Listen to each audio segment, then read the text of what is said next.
Selamat pagi adik-adik sekalian. Apa kabar hari ini? Cici harap kita semua dalam kondisi yang baik dan juga sehat selalu. Yuk kita sama-sama mau memuji nama Tuhan, tapi sebelumnya mari kita sama-sama berdoa terlebih dahulu. Kita lipatkan tangan, tutup mata, kita berdoa. Allah Bapa kami yang bertata dalam kerajaan surga, kami mengucap syukur kalau pada pagi hari ini kami boleh bersama-sama kembali dikumpulkan untuk boleh memuji nama Tuhan meskipun dari rumah kami masing-masing. Pimpin kami dalam kebaktian sekolah minggu kami dari awal, pertengahan hingga akhirnya. Kiranya kami boleh memuji, memuliakan nama Tuhan. Di dalam nama Tuhan Yesus kami sudah berdoa dan mengucap syukur. Amin.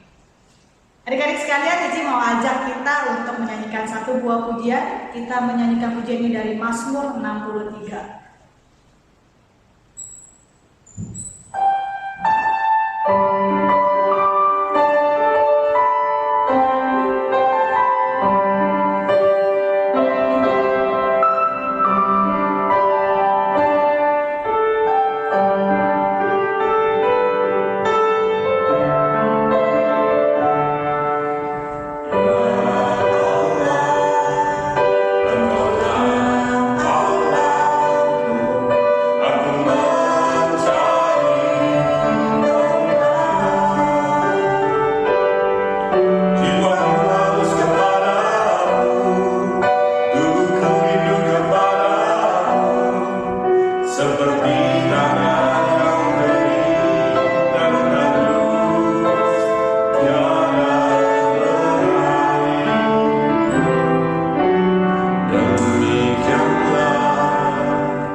Kita mau menyanyikan satu pujian yaitu kasih Yesus seperti sungai yang mengalir tiada henti-hentinya di dalam hidup kita. Kita nyanyikan lagu ini.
Kita mau menyanyikan pujian Betapa Hatiku.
pujian. Mari masuk hatiku ya Yesus.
Halo, selamat pagi adik-adik.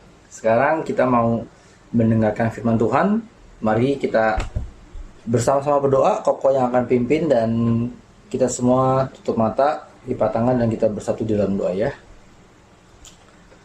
Bapa di surga, Bapa yang baik, kami berterima kasih Tuhan kalau Engkau sudah boleh memimpin kami sudah boleh bernyanyi memuji nama Tuhan.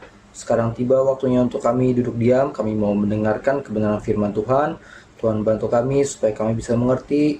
Tuhan juga berkati hamba yang lemah dan terbatas ini untuk bisa menyampaikan kebenaran firman Tuhan kepada anak-anak Tuhan.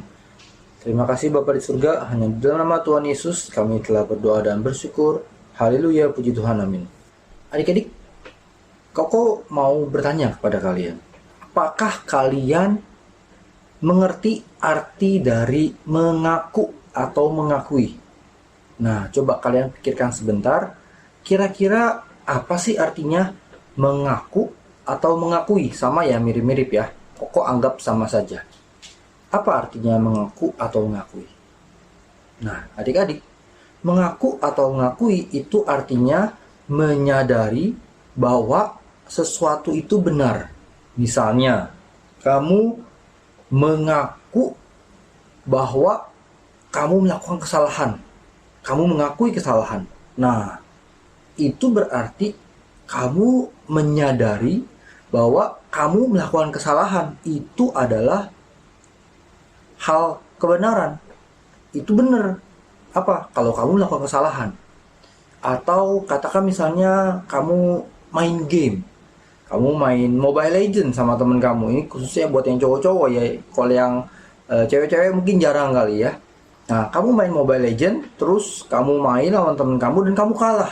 Terus kamu bilang, wah, gua akuin kalau memang lebih jago dari gua. Nah, kamu mengakui, berarti kamu menyadari bahwa teman kamu memang lebih pandai bermain daripada kamu. Hal itu kamu akui, kamu sadari sebagai kebenaran. Atau juga misalnya kamu ada yang berlatih gitar atau berlatih piano. Nah, waktu kamu berlatih piano, kamu mengakui bahwa kamu bilang begini ya, oh aku mengakui bahwa lagu ini memang susah untuk dipelajari. Berarti kamu mengakui, kamu menyadari bahwa lagu ini memang susah. Itu benar, kalimat itu benar. Kalimat bahwa lagu ini, lagu tertentu adalah susah. Jadi adik-adik, mengakui itu adalah menyadari bahwa sesuatu itu adalah benar. Sesuatu ini apa? Bisa apa saja ya. Bisa kejadian, bisa fakta, bisa apapun. Nah, adik-adik, Koko mau cerita dulu bahwa ketika zaman Tuhan Yesus, murid-murid itu beda sama murid-murid yang ada di zaman sekarang. Kalau sekarang dibilang murid itu gimana? Kita datang mengikuti atau menghadiri kelas atau belajar. Nah, itu disebut murid. Kita belajar, kita datang ke satu kelas atau ikut secara online, lalu dalam beberapa jam, mungkin 2 jam, 3 jam, 4 jam, 5 jam, tergantung gitu ya, kamu belajar apa, kamu sedang menjadi murid apa. Setelah itu selesai. Kalau murid di zaman Tuhan Yesus dahulu, mereka ikut, mereka tinggal, dan mereka benar-benar ikut apapun yang gurunya lakukan.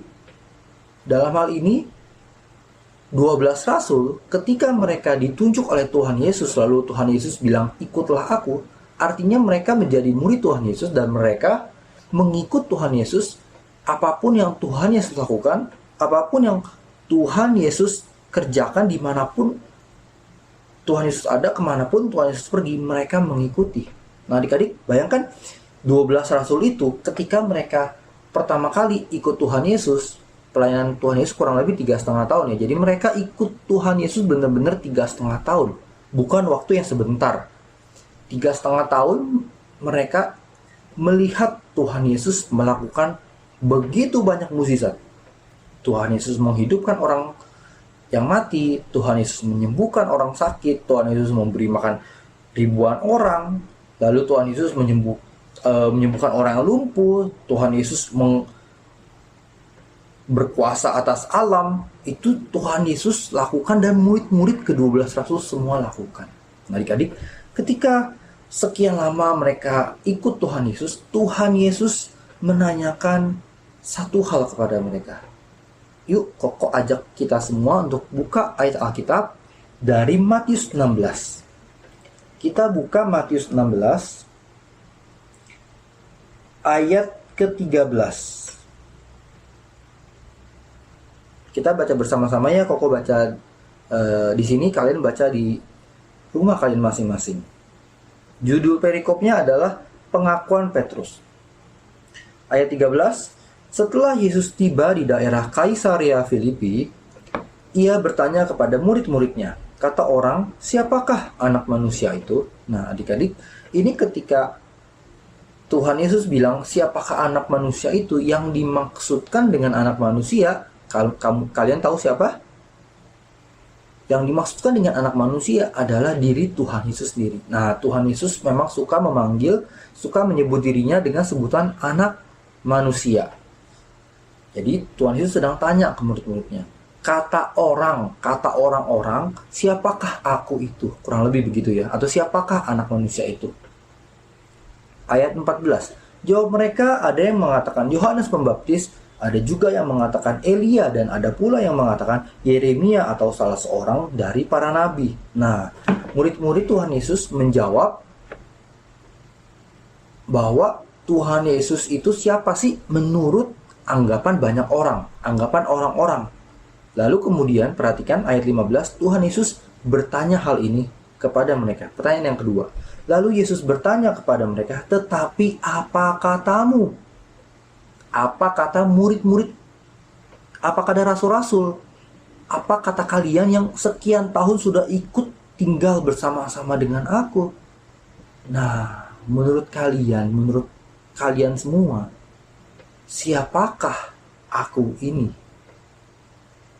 Jadi, meskipun orang-orang banyak menyebut Tuhan Yesus seperti ini, seperti itu, Nabi, Yohanes Pembaptis, Elia, dan sebagainya, Tuhan Yesus ingin tahu siapakah dirinya menurut rasul-rasul, menurut murid-murid. Pengenalan pribadi murid-murid itu sangat penting. Lalu ayat 16. Maka jawab Simon Petrus, engkau adalah Mesias, anak Allah yang hidup. Ayat 17. Kata Yesus kepadanya, berbahagialah engkau Simon bin Yunus, sebab bukan manusia yang menyatakan itu kepadamu, melainkan Bapakku yang di surga. Nah, adik-adik, ketika Simon Petrus menjawab, engkau adalah Mesias. Mesias itu apa? Mesias itu artinya adalah juru selamat atau penyelamat, anak Allah yang hidup. Petrus sedang mengakui, Petrus menyatakan pengakuannya bahwa ya, Tuhan Yesus adalah penyelamat, juru selamat, anak Allah yang hidup. Hal itu adalah suatu kebenaran. Petrus mengakui bahwa Yesus adalah Mesias.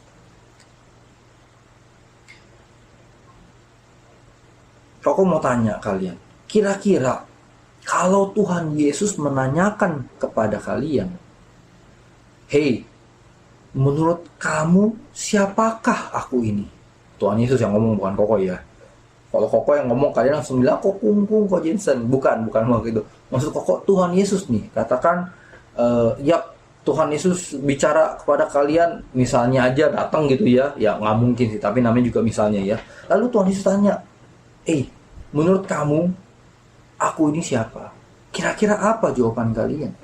Apa jawaban kalian? Sulit ya. Kalau ditanya, gimana jawabnya ya? Kalau Koko tanya ke kalian, ayo Koko siapa? Mungkin kalian bisa bilang, ya Koko guru sekolah minggu, biasa ngajar. Koko, ya udah taunya segitu doang. Kok nggak tahu lagi hal yang lain bagaimana? Koko sudah punya anak, sudah menikah misalnya. Nah kalau Tuhan Yesus yang tanya, itu menjadi hal yang berbeda. Mungkin kamu pikir Tuhan Yesus, Tuhan Yesus juru selamatku. Tuhan Yesus adalah seorang yang begitu hebat, seorang yang maha kuasa, dan lain sebagainya.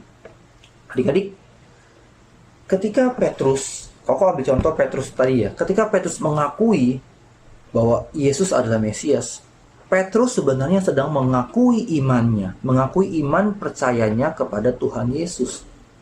Jadi mengakui Tuhan Yesus itu sama dengan mengakui iman percaya kita kepada Tuhan Yesus. Dan kenapa kita perlu mengakui iman kita?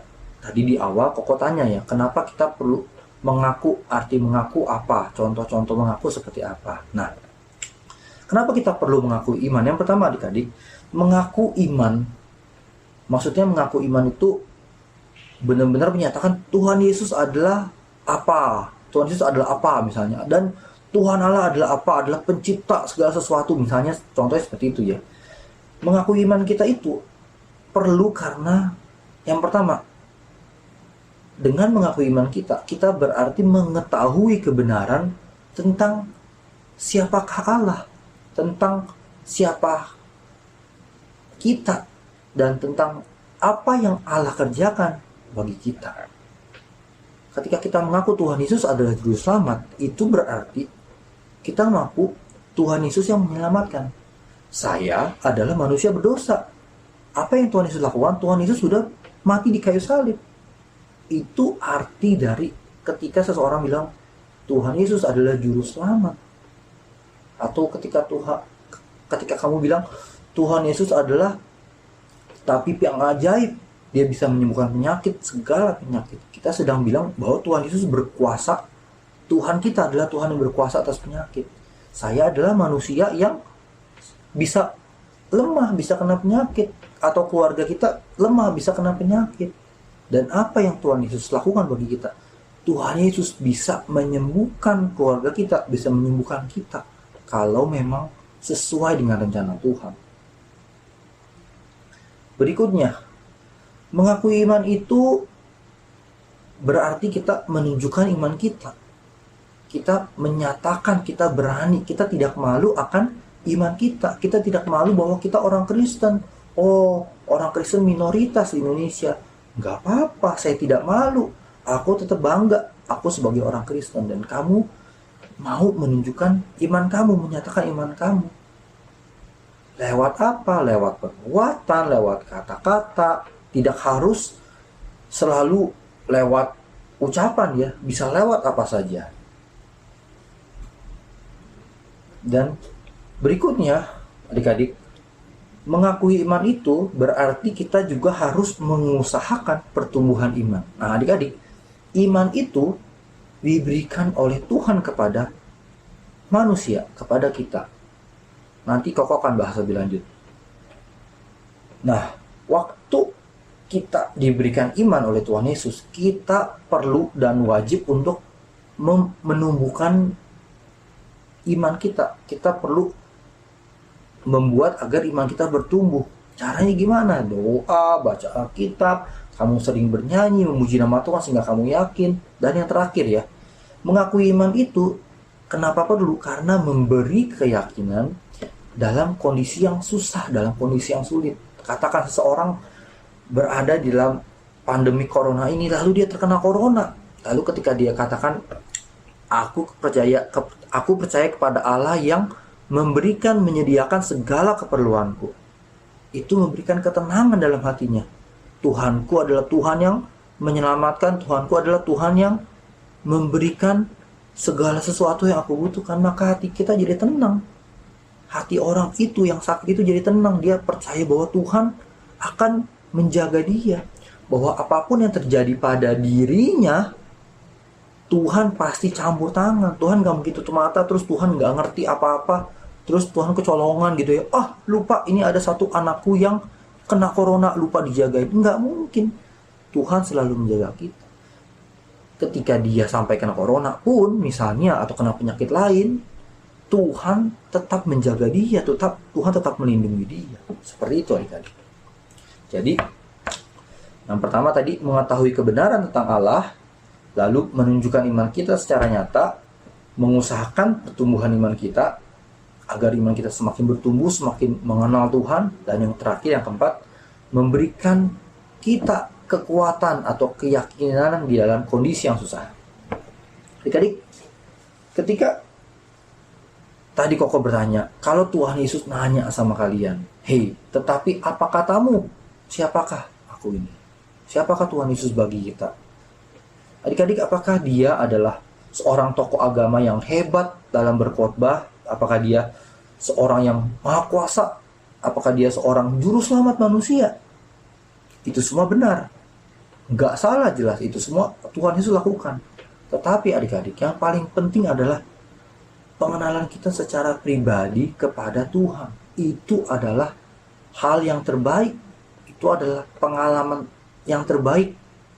Bahwa ketika kita bisa merasakan kehadiran Tuhan dalam hidup kita. Koko mau cerita ya tentang seorang teman Koko. Secara singkat Koko cerita. Jadi Koko punya teman dekat. Teman Koko itu memiliki masalah finansial, masalah keuangan yang cukup berat. Karena orang tuanya, papanya sakit dan papanya tidak bisa bekerja. Jadi kemungkinan akhirnya papanya meninggal. Dan dia kemungkinan tidak bisa sekolah, tidak bisa melanjutkan kuliahnya, cuma sampai SMK waktu itu ya. SMK itu sederajat sama kayak SMA. Nah, suatu ketika dia di SMK semester terakhir, dia diajak temannya untuk ikutan lomba. Ya udah, akhirnya dia ikutan. Dia pesimis. Teman Koko pinter ya, tapi dia bukan yang paling pinter. Ada beberapa teman dia, 3-4 orang lain yang lebih pinter daripada dia. Dia ikutan. Singkat cerita, dia sampai ke final bersama beberapa teman dia, saingannya gitu ya. Lalu ketika dia kerja, hasilnya disampaikan, juri nilai, dan hasil dari temannya yang lebih pintar daripada dia, ternyata ada kesalahan teknis ketika bikin alat elektronik gitu ya. Kesalahan teknis dan tidak mau nyala. Akhirnya alat dia nyala dan dia dinyatakan sebagai pemenang. Hadiahnya adik-adik adalah dia mendapatkan beasiswa untuk bisa kuliah. Di situ dia benar-benar merasakan penyertaan Tuhan hadir. Meskipun memang Tuhan Tuhan mengizinkan orang tuanya, papanya harus terkena sakit dan meninggal, tetapi Tuhan ternyata tidak meninggalkan dia. Tuhan menjaga dia dan dia akhirnya bisa kuliah dan hasilnya pun akhirnya baik, dia berhasil lulus kuliah. Nah, itu cerita teman Koko. Nah, itu yang Koko bilang bahwa pengenalan kita tentang Tuhan Yesus, tentang siapa Tuhan, siapa Allah Bapa, itu lebih indah, lebih baik kalau itu adalah pengenalan pribadi, pengenalan yang dimana kamu kenal lewat peristiwa hidup kamu, lewat pengalaman hidup kamu. Jadi alangkah indahnya kalau kita bisa mengenal Tuhan lewat pengalaman pribadi kita, Mungkin gimana caranya kok? Caranya adalah dalam setiap pengalaman hidup kamu, kamu harus bisa berbicara kepada Tuhan, bertanya kepada Tuhan, apa artinya ini Tuhan? Baik pengalaman buruk maupun pengalaman baik. Jangan pengalaman baik lupa sama Tuhan, jauhi Tuhan. Pengalaman buruk baru cari Tuhan, sakit baru cari Tuhan. Jangan. Pengalaman buruk ataupun pengalaman baik, tetap ingat dengan Tuhan. Adik-adik, jadi kalau mau tanya lagi satu kali sama kalian, siapa Tuhan bagi diri kita pribadi? Apakah kamu sudah memiliki pengalaman pribadi dengan Tuhan? Oh ya, tentunya adik-adik ya, pengalaman pribadi ini tidak bisa disamaratakan ya. Kalau Koko punya pengalaman pribadi tertentu, ketika Koko patah kaki, lalu Koko merasa Koko bergantung sama Tuhan, Koko dulu sombong orangnya, lalu Koko patah kaki dan Koko bergantung sama Tuhan, belum tentu kalian mengalami hal yang sama. Belum tentu kalau ada orang sombong terus Tuhan patahin kakinya, belum tentu. Jelas pengalaman setiap orang beda-beda, jelas. Makanya kita perlu, ketika kita punya pengalaman pribadi dengan Tuhan, perlu didukung dengan kita sering baca Alkitab, kita sering berdoa, jadi kita tahu maunya Tuhan apa, rencana Tuhan bagi hidup kita apa. Lalu adik-adik, iman Petrus berasal dari Allah. Tadi Tuhan Yesus sudah bilang gitu ya, bahwa apa yang kamu ucapkan itu dari Bapa. Aku bacain lagi ayatnya ya. Ayat 17 ya. Kata Yesus kepadanya, berbahagialah engkau Simon bin Yunus, sebab bukan manusia yang menyatakan itu kepadamu, melainkan Bapakku yang di surga. Nah, iman kita adik-adik itu berasal dari Tuhan. Iman kita, iman percaya kita. Kenapa? Karena orang yang berdosa itu tidak bisa percaya kepada Tuhan Yesus. Orang yang sudah berdosa berarti sudah mati rohani. Dia harus dibantu, ditolong, dihidupkan oleh Roh Kudus, dicelikan mata rohaninya, mata hatinya, baru dia sadar, oh saya berdosa dan saya butuh juru selamat. Ketika itu manusia mempunyai iman percaya kepada Tuhan Yesus. Jadi iman kita diberikan oleh Tuhan. Dan setelah kita percaya, kita perlu secara aktif menumbuhkan iman kita. Lewat tadi yang Koko sudah katakan ya, berdoa, baca Alkitab, sering bernyanyi, memuji nama Tuhan. Ketika terjadi peristiwa baik ataupun buruk, kamu tanya kepada Tuhan, Tuhan apa artinya ini? Sedang berkomunikasi, ngobrol sama Tuhan. Dengan demikian iman kamu bisa bertumbuh. Nah, jadi Koko mau tutup firman Tuhan hari ini dengan cerita bahwa, cerita singkat lagi ya, ada seorang guru yang sedang bertanya kepada kalian, guru agama sedang bertanya kepada anak-anak di kelas. Ini ceritanya sekolah Kristen gitu ya. Lalu dia tanya, anak-anak, ibu mau tanya sama kalian, coba kalian gambarkan Tuhan itu seperti apa? Lalu yang satu bilang, angkat tangan gitu, terus dia bilang karena papanya dokter. Dia bilang Tuhan Yesus seperti dokter, dia menyembuhkan segala penyakit, menolong manusia dari penyakitnya, dari penyakit-penyakit yang ada. Betul, wah bagus, baik. Lalu ada murid lain yang mengatakan Tuhan Yesus itu seperti guru. Dia mengajarkan dengan perumpamaan, membuat aku mengerti, mengajarkan aku tentang ini dan itu dan sebagainya. Oh betul. Lalu anak lain gak mau kalah, anak lain karena papanya adalah hakim, dia bilang bahwa Tuhan itu adalah seperti hakim, begitu adil kepada kalau kita baik kita akan diberikan berkat, kalau kita berbuat jahat, kita berbuat dosa pasti akan dihukum. Tuhan itu maha adil seperti hakim. Betul. Ada juga yang bilang seperti arsitek. Kenapa? Karena papa arsitek dan dia bilang ya karena Tuhan itu menyediakan tempat, membuat rumah, menyediakan bangunan. Nanti kalau kita dipanggil pulang, kita ke surga, kita sudah punya rumah. Tuhan seperti arsitek, Tuhan seperti raja. Wah, satu-satu hal profesi-profesi keluar gitu. Tuhan seperti ini, seperti itu. Lalu ada satu orang anak yang menduduk malu karena papanya ternyata seorang pemulung. Lalu dia angkat tangan dan dia juga bilang, wah guru sudah was-was ya ketika dia angkat tangan. Wah kira-kira mau ngomong apa nih? Lalu dikatakan Tuhan bagi saya seperti seorang pemulung. Dan satu kelas ketawain dia langsung. Gimana sih maksudnya Tuhan seperti pemulung? Hahaha, gimana sih? Mentang-mentang papa kamu pemulung, ya ketawain. Lalu guru agama itu menenangkan. Dan guru itu, tenang, tenang, tenang. Ibu mau tanya, coba kamu bisa jelasin gak maksudnya apa Tuhan seperti pemulung? Anak itu bilang karena Tuhan mengangkat saya. Sampah yang tidak berguna, sampah yang kotor, manusia yang penuh dosa ini. Dan Tuhan mengangkat saya menjadi anaknya, menyelamatkan saya, menebus hidup saya. Maka bagi saya Tuhan itu seperti pemulung. Wah, ketika dia bilang itu, satu kelas diam, dan gurunya pun terharu. Adik-adik, cerita tadi mengajarkan kita bahwa kita bisa menggambarkan Tuhan Yesus seperti ini, Tuhan seperti itu, dan sebagainya. Tapi yang terpenting adalah pengalaman kita. Dan yang sama pentingnya adalah kita berani mengakui. Kita berani mengakui bahwa Tuhan adalah seperti ini. Tuhan adalah penyelamat hidupku misalnya. Atau apa bagi kalian masing-masing, kok nggak tahu gitu ya. Jadi kita semakin bisa mengenal Tuhan dalam hidup kita, dalam keseharian kita. Bukan cuma lewat firman Tuhan, tapi lewat apapun kita bisa semakin mengenal Tuhan. Dan kita secara berani mengakui iman kita, menyatakan iman kita, iman yang sudah Tuhan berikan kepada kita.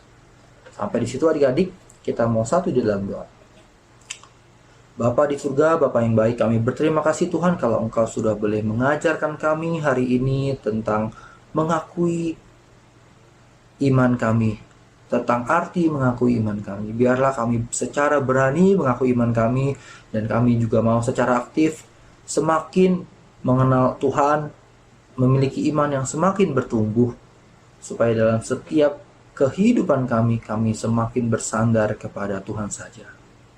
Terima kasih Bapa di surga, biarlah kami bisa sadar bahwa segala sesuatu yang terjadi dalam hidup kami, segala sesuatu yang telah Tuhan lakukan bagi hidup kami, itu membuat kami semakin mengenal Tuhan secara pribadi. Di dalam nama Tuhan Yesus kami telah berdoa dan mengucap syukur. Haleluya, puji Tuhan. Amin. Bapa, terima kasih. Bapa, terima kasih. Bapa, terima kasih. Bapa di dalam surga, puji terima kasih. Amin. Ya adik-adik, kuis kita untuk hari ini adalah ada 2 soal. Yang pertama adalah mengapa kita perlu mengakui iman kita, atau apa gunanya mengakui iman kita. Ada 4 tadi, ada 4. Nah, oke, kalian ingat-ingat apa ada 4? Nah, dari 4 Koko cuma minta 3 saja ya. Koko minta 3 yang kalian tuliskan. 3 dari 4, ingat-ingat apa firman Tuhan-nya apa ya tadi yang mengakui iman kita. Nah, itu soal nomor 1. Soal nomor 2 adalah Koko mau tanya, menurut kalian siapakah Tuhan Yesus itu bagi hidup kalian, bagi diri kalian? Nah, Koko mau kalian pikir-pikir dulu hal ini, lalu kalian jawab. Kalau kalian punya pengalaman pribadi tentang Tuhan, tentang Allah Bapa, atau tentang Tuhan Yesus, atau tentang Roh Kudus, kalian juga boleh tuliskan. Ya. Jadi, itu soal kuisnya. Koko tunggu jawaban kalian sampai hari ini. Dan Koko harapan kalian bisa ikut serta. Bukan supaya dapat poin kuisnya, bukan supaya dapat hadiah, tetapi supaya kalian bisa sungguh refleksi, bertanya kepada diri kalian masing-masing, siapa sih Tuhan bagi diri saya secara pribadi. Oke, sampai di situ firman Tuhannya. Selamat hari Minggu. Tuhan Yesus memberkati.